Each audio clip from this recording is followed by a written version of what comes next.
I don't plan on relying on someone who hasn't even gotten married past 30.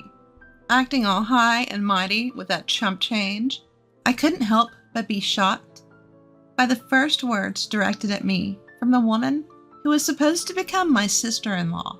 My brother, with an even more malicious grin, turned to me. "Sis, just go home already. Please don't forget to leave your gift, though." The two of them laughed at me together. I felt something close to hatred towards my brother, but the next words he said made me lose even that emotion. "Well, it doesn't really matter if we have your gift or not. All our relatives love me, and they're probably giving us a lot of money. Mom likes me more than you too, so she might even give me all of her property." "Hey, that makes it sound like you're just using them for money." "Well, it can't be helped. They're a good source of income." I never thought my brother could be such a terrible person. I was foolish for being considerate of these people. Despite it being our first reunion in a long time, my brother hasn't changed a bit since the old days. If anything, his terrible personality has only worsened, and I couldn't stand it anymore. I reached my limit and left the waiting room while the two of them laughed together. My name is Emma. I'm 32 years old. I work for a foreign cosmetics company. After graduating from college, I worked for another company, but I was lucky enough to be headhunted by my current company and changed jobs. The people I work with are ambitious, and I work tirelessly every day while receiving constant motivation. As a result, I now hold the position of department head. Ever since I started working at this company, they have recognized my worth. Every day has been enjoyable. Of course, there are times when I struggle with work, but the sense of accomplishment after overcoming those challenges is something I can't experience anywhere else. I've never been one to spend my days thinking about how much fun I'm having every day, especially before going to college. My days were very stifling. I have a younger brother, Nate, who is 5 years younger than me. Ever since Nate was born, my mom has been completely devoted to him. She loves him so much that I became less important to her. As a young child, I couldn't find anything to fill the loneliness of not being cared for by my mom. The more my dad and relatives tried to pay attention to me, the more I missed my mom. On the other hand, Nate was the first boy born in our family in a long time. He was also the type to easily get spoiled by anyone. So before long, our relatives stopped caring about me and only doted on my brother. To make matters worse, I have a strong sense of justice and hate wrongdoing. Not many people find a child who points out problems so cutely. Because of this, I became more and more distant from my relatives. The worst part was Nate's personality. Having been pampered by my mom and relatives, Nate grew into someone who couldn't be satisfied unless he was the center of attention, and knew exactly how to behave to get it. You could say he was skillful and good at getting by in life, but you could also say he was manipulative. I couldn't get along well with such a brother. Nate often got into fights, and my mom always defended him. I started to lose my sense of purpose. Not just my mom, but my relatives also started favoring Nate, and I began to feel uncomfortable whenever our family gathered. Seeing me like this, Nate would say, "Why don't you go to the other room, sis?" He had a smiling face, but he was giving me a look that didn't allow any objections. At that time, Nate was in the first grade of elementary school. If something bothered him, he wouldn't hesitate to lie and make me look like the bad guy. I had long lost my position as the older sister. When my brother said that, I had no choice but to leave. But what hurt more than being treated like an intruder by my brother was the way my mother and relatives acted. When my father noticed I was gone and asked, "Where's Emma?"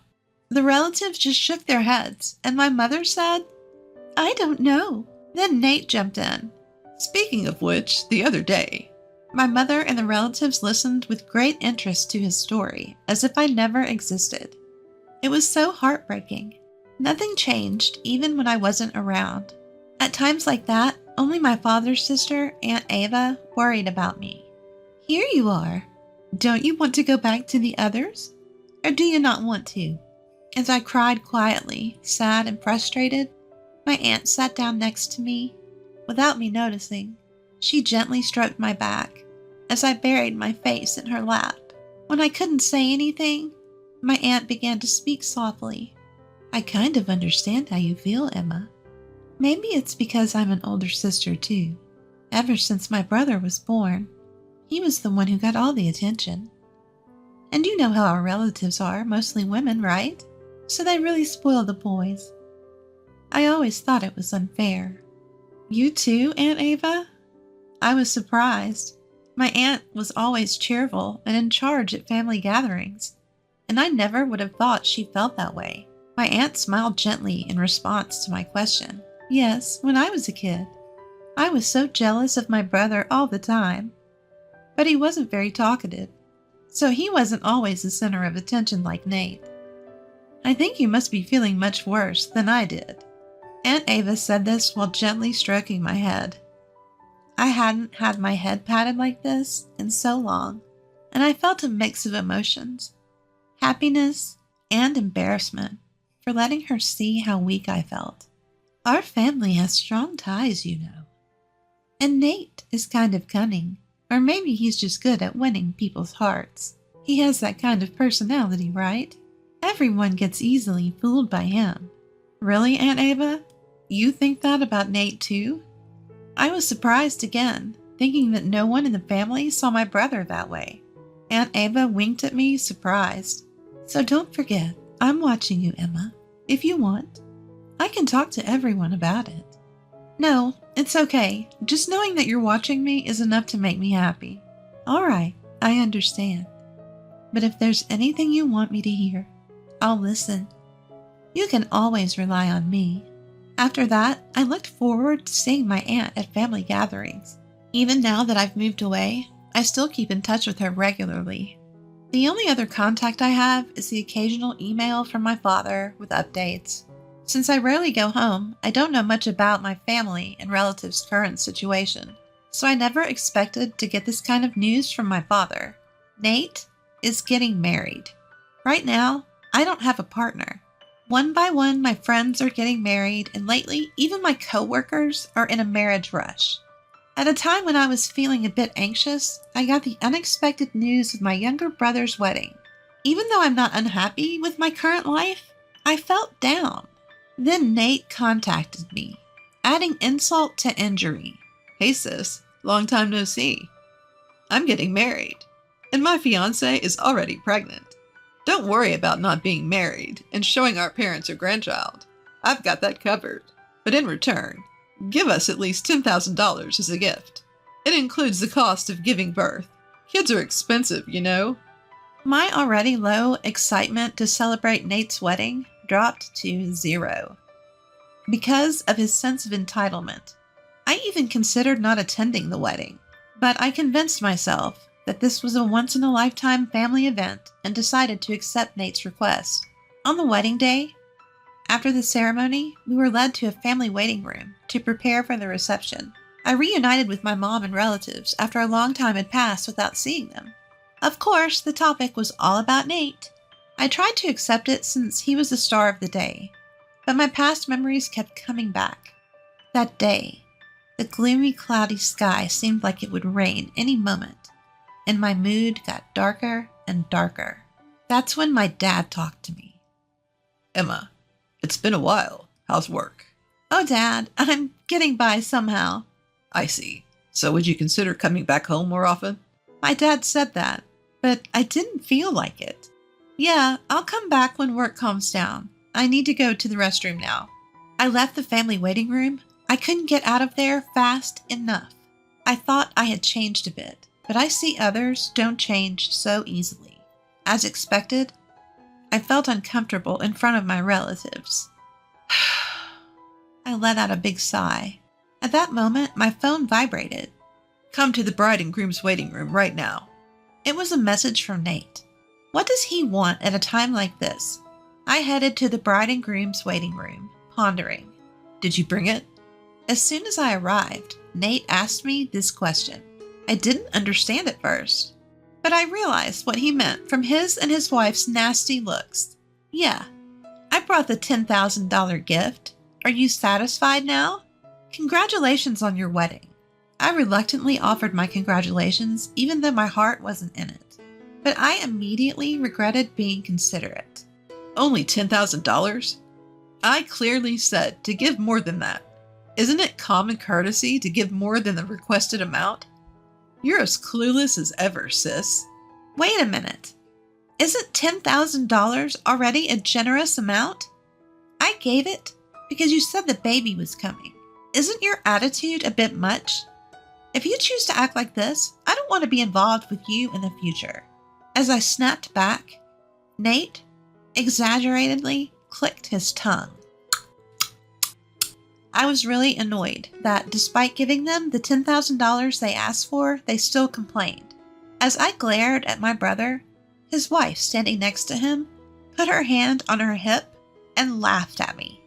Don't worry, we don't plan on relying on someone who's still unmarried in her 30s and acting so high and mighty for such a small amount of money. I couldn't help but be shocked by the first words directed at me by the woman who was supposed to be my sister-in-law. Nate also gave me a malicious grin. Yeah, just take your gift and leave. Make sure you leave the gift money. The two of them laughed at me together. I felt a strong hatred for my brother and his wife, but Nate's next words made me lose that feeling. Well, even without your gift, we'll be fine. All our relatives love me. I'm sure they gave us a lot of money. Mom likes me more than you too. She might even give me her entire fortune. Wait, that makes it sound like you're just using them for money. Well, it's true. That's why we invited fewer friends and more relatives. I never thought my brother could be such a terrible person. I couldn't help but be shocked by Nate and his wife, who seemed to find it amusing that he viewed our relatives and even our mother like that. I was stupid for worrying about them. I was disgusted by my brother, who hadn't changed at all since we were kids and had only gotten worse. Unable to bear it any longer, I left the bride and groom's waiting room as they continued to laugh. Emma! As soon as I left the waiting room, I heard someone call my name. It was my Aunt Ava. Seeing my aunt, I couldn't help but let my feelings show. Auntie, I can't take it anymore. I'm leaving. When I said that, my aunt showed her anger. I heard what just happened. This is unforgivable. Everyone should know about it. But it's true that everyone likes Nate, right? If I say something, I'm sure no one will believe me. It's not like he's forcing our relatives to give them money, so it's just a matter of me putting up with it. It's fine. I don't think I'll ever see them again anyway. Apparently, my aunt had been worried about me looking uncomfortable in the relatives' waiting room and followed me when I left. After she had heard my conversation with Nate and his wife, my aunt suggested telling everyone. But after seeing the two of them laughing and looking down on our entire family and relatives, I had already given up. However, my aunt was filled with anger, contrary to how I felt. You don't have to put up with it anymore, Emma. I never thought Nate would go this far. There's still time. Let's confront them together and reveal everything. If anyone still supports Nate after that, then they can be their source of money or whatever else they want. Encouraged by my aunt's words, I decided to face the situation and returned to the family room with her. Surprisingly, my mother's brother, Uncle John, believed my story right away. Actually, there have been some bad rumors about him at the company. I didn't want to doubt my nephew, and I thought it was natural for the business to have some bad times. But after hearing Emma's story, it all makes sense. I guess I was only considered valuable as long as I was paying him. Uncle John runs a company, and Nate works there. It seems Nate has been taking advantage of his position as the president's nephew and doing whatever he pleases. Because Uncle John is the company's president, our relatives respect him. When he acknowledged my story, everyone started to believe me one by one. There's no way Nate could be like that. My mother, who had been adamant until the end, gradually grew suspicious, not only because of me, but also because my aunt had talked about Nate. My mother, who had been asked for hundreds of thousands of dollars for wedding and childbirth expenses, seemed to have her doubts and eventually accepted our story. My father, who seemed to have believed me from the beginning, was radiating with anger. At that moment, when all the relatives finally listened to me and my aunt, my father spoke up. "I'm sorry for our son. We must have raised him wrong. Let's all go home today. He doesn't deserve to be celebrated." With those words from my father, my mother and all the relatives decided not to attend the wedding reception. My parents hurriedly left the family room to explain the situation to the other guests. As we waited at the shuttle bus stop, the people who were supposed to attend the wedding started to arrive. At the end of the crowd, I could see my parents. My father gave me a strong nod when he saw me. I'm sure all the guests had decided not to attend. Thank you for believing in me. I tried to convey that to my father, but as I approached him, he was yelling into his cell phone. "Who would celebrate someone like you, who repays kindness with malice?" The person on the phone must be Nate. It was the first time I had seen my father so openly angry. "I heard from Aunt Ava. Nate, it seems you've been calling our family and relatives a bunch of gold diggers. How could you say that after all they've done for you? We have no intention of celebrating you anymore. We're going home today." My father hung up the phone and apologized to me for all the hard times I had gone through. As soon as we got on the bus, Nate called me.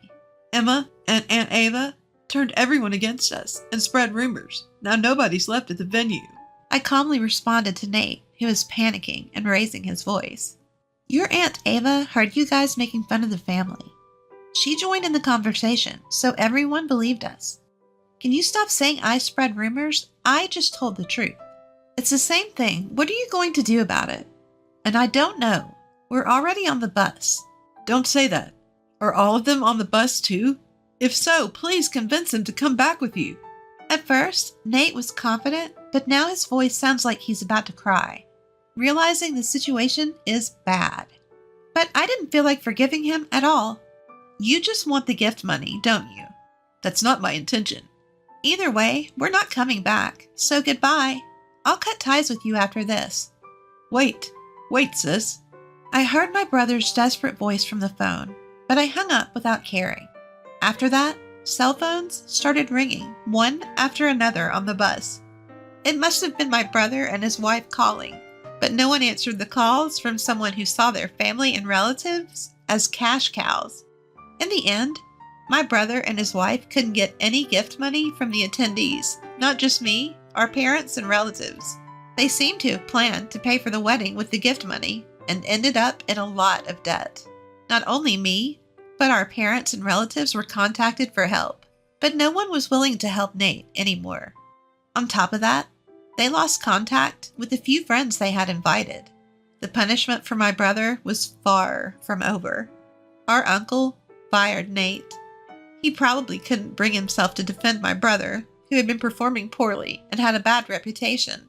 His wife had already quit her job for marriage, and even though they were in debt, "I'm pregnant." She didn't seem to want to work. In the end, they had no money, constant fights, and decided to divorce before the baby was born. After giving birth, his wife tried to make money working at night, but her bad personality held her back, and she could barely pay off the debt.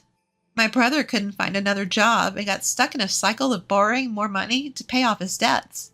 He seemed to have come back home for help several times, but both our father and mother rejected him. On the other hand, I've been going back to my parents' house more often since Nate's wedding.